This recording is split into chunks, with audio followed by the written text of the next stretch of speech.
The 2025 Azerbaijan Grand Prix was supposed to be another routine step in Oscar Piastri's dominant march toward the championship. Coming into Baku, the young Australian carried a 31-point lead over his teammate Lando Norris, with momentum, confidence and consistency on his side. He had scored points in every single race this season. His rise was flawless, almost unstoppable, but in one chaotic weekend, that aura of invincibility was shattered. What happened in Baku has left fans divided. Was it simply a rare bad weekend for a rising superstar? Or was there more at play? Technical mismanagement, team orders, or even subtle sabotage to tip the scales in Norris's favour? Before we uncover the drama that never made it to the broadcast, make sure you subscribe to this channel. This isn't just another F1 recap. It's where we dig into the untold stories the paddock doesn't want you to know. Let's break down what really happened in Baku, because on the surface it looks like a simple driver mistake. But the deeper you go, the more layers of intrigue you find. Oscar Piastri arrived in Azerbaijan as the man to beat. He had been flawless all season long, the picture of consistency, and carried a commanding 31-point lead over his McLaren teammate, Lando Norris. Every race before Baku, Piastri had brought home points. He wasn't just leading the drivers' standings, he was setting the tone for McLaren's dominance in 2025. Fans and pundits alike began to whisper that maybe, just maybe, this was the year Piastri would stamp his authority on Formula One, not just as a future champion, but as the champion. But Baku has a reputation. It's a circuit that thrives on chaos. Narrow streets, long straights and high-risk corners mean that even the best drivers can be humbled. And from the very start of the weekend, things didn't feel right. Qualifying was pure madness. Red flags after red flags as one driver after another kissed the barriers. Piastri wasn't spared. On a flying lap, he clipped the wall and brought out the sixth and final red flag of the session. His qualifying was ruined, and instead of starting near the front, he had to settle for ninth. Not disastrous, but far from ideal. Norris wasn't much better, lining up seventh. For a team that had been eyeing a constructor's championship celebration in Baku, this was already the wrong kind of omen. Then came Sunday. The lights went out, and with it, Piastri's perfect season unravelled in an instant. He jumped the start, dropped the clutch far too early, before freezing up and trying to correct his error.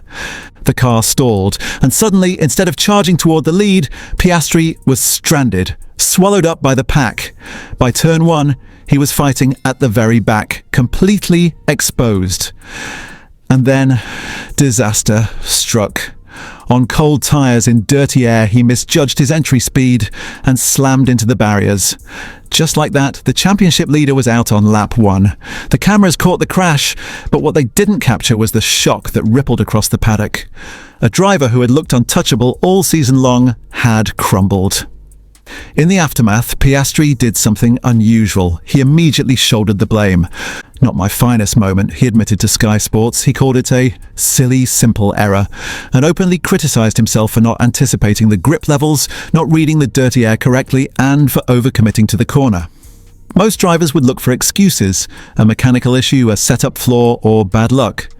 Piastri offered none. On the surface, that seems admirable, but was it also calculated? Was it a way to protect McLaren from scrutiny? Because here's where the story gets interesting. Lando Norris, when asked about the team's performance, hinted at something that raised eyebrows. He admitted that the McLaren wasn't easy to drive that weekend. He talked about struggling for grip, about being unable to match the Red Bulls, even when following Yuki Tsunoda's RB. The words painted a picture of a car that wasn't stable, wasn't predictable, and wasn't giving its drivers the confidence they needed. So, the question becomes, was Piastri's crash really just a rookie-style blunder? Or was his car behaving in a way that made disaster almost inevitable?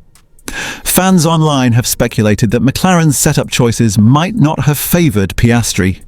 Some even whisper darker theories that McLaren, whether consciously or unconsciously, tilted the balance toward Norris. After all, Norris is a long-time McLaren loyalist, the face of the team for years, while Piastri, despite his brilliance, is still the new kid on the block. For Andrea Stella, McLaren's team principal, this was damage control territory. In his interview, he played the diplomat.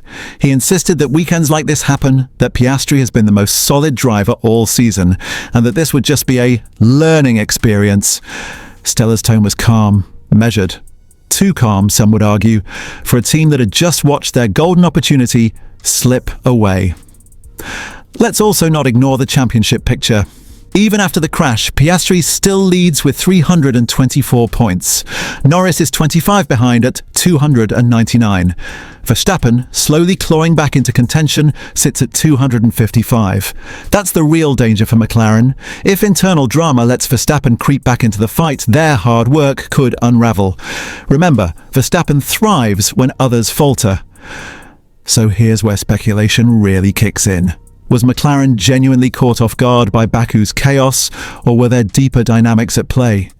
Could the team, consciously or not, be tightening the gap between their two drivers to keep the championship alive until the final rounds?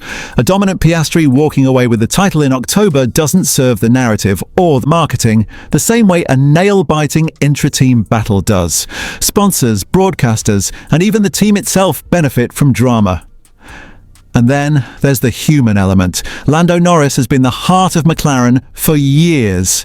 He's popular, marketable, and deeply woven into the team's identity. But suddenly, Oscar Piastri shows up and starts outscoring him week after week, building a gap that makes Norris look like the number 2 driver.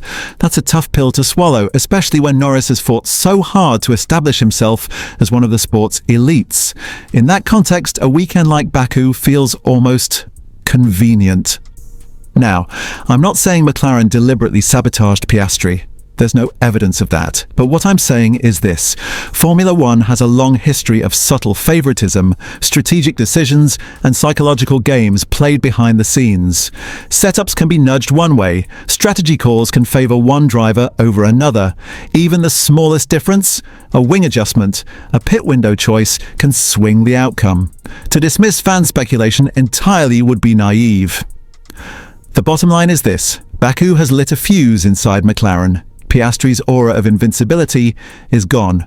Norris smells opportunity, and Verstappen, waiting in the wings, knows that if these two tear each other apart, the door to a 4th world title could swing wide open. The 2025 championship just got a whole lot more complicated. What do you think?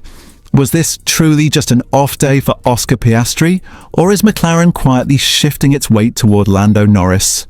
Drop your thoughts in the comments below, because the answer to that question might define the rest of the 2025 season.